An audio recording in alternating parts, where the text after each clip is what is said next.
was my son Evan's idea to record Space Oddity. He's a I don't know, a social media expert or savant, and he really assisted me greatly. And it was his idea to do this video, and I recorded the audio, and then I did the video afterwards. And gosh, when you look at all the rebroadcasts, it's hundreds of millions of people have seen that now. So Evan had a really good idea. All fathers should listen to their sons. I like that. Now, you said being an astronaut is like, it's a job full of dreams, but it's also a dangerous job. And there's one story in particular, I was wondering if you could share it with us. It was when you went out during a spacewalk, and your eyes started to well up with tears, and that was an event that nearly killed you. Tell us what happened.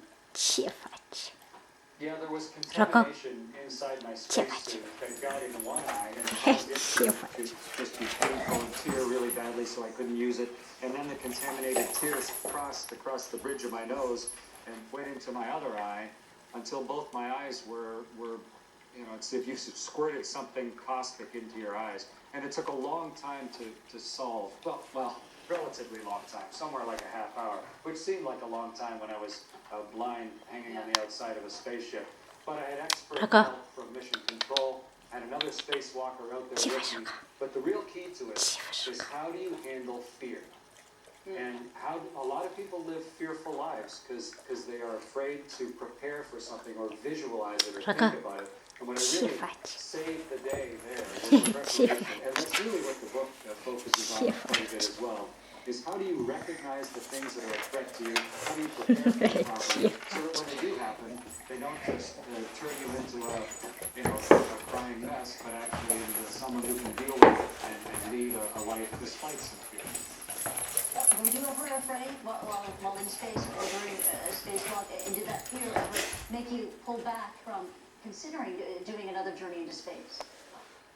I think I would have been if they just grabbed you, Christy, off the street and stuck you in a spaceship and said you're going to launch in 10 minutes, and if you push the wrong button, you'll die.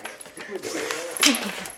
What we do instead is we take very qualified people and we train them for a decade of super accurate simulation and visualizing disaster, constantly visualizing failure, so that you really get used to the idea this may fail, and therefore I know and I've learned exactly what I'm supposed to do when that thing happens. And it doesn't just work in spaceships. I mean, it works just generally in my life, and that's part of the reason. Look at the space agencies prepare us for what would be inherently terrifying, where you can be confident to do the right things as a result. And so the answer to your question is no. The only time I was ever scared in space was when I saw a meteorite enter over Australia, a big shooting star, and that kind of sent a shiver up my back. Thinking about that big lump of rock that would just as easily hit our spaceship. But otherwise, it's not a scare-inducing experience if you get yourself ready.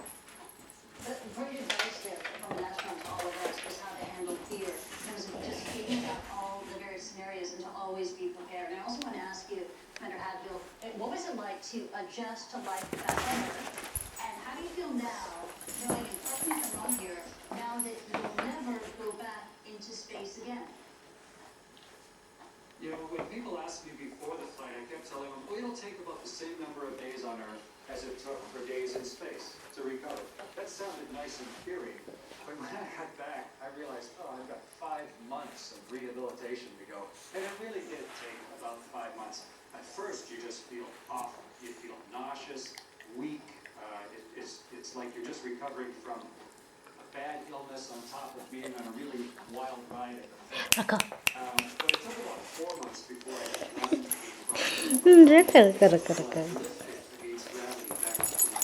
so that running felt normal. The only real lingering thing is growing bone back. We've almost stopped osteoporosis caused by weightlessness. Well, as I sit here, my body is growing my hip bones back. My body is reversing osteoporosis, so it's a great laboratory rat of the human body that they can study. And then to answer the final part of your question, I feel immensely satisfied with the spaceflight experiences that I've been on. I flew 3 times. I worked as an astronaut for 21 years. I supported so many flights, helping other flights be successful and helping other astronauts' families. I can look back at it all as just a wonderful part of life. And it really gives me a lot of confidence and capabilities now for the next 30 or 40 years of my life, and hopefully be able to continue to do things that I think are worthwhile. For sure. And a final question for you. We know that next week, India will launch the Mars probe. What are your thoughts on that, and where do you think space exploration should go next?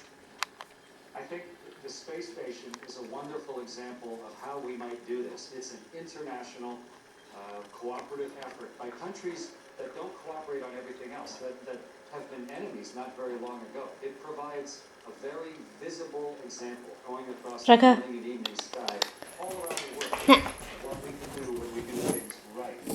I really commend India Сейчас, Рака, for сейчас, the сейчас. space program Тикти, Рака, and the тикти. rockets that are coming up. Mars is a fascinating place. The Curiosity rover that NASA put up there in the last month found that in every block of dirt about this big, about as big as a piece of paper in a cube, in every one of those blocks of dirt, there's a liter of water. Mars has oceans of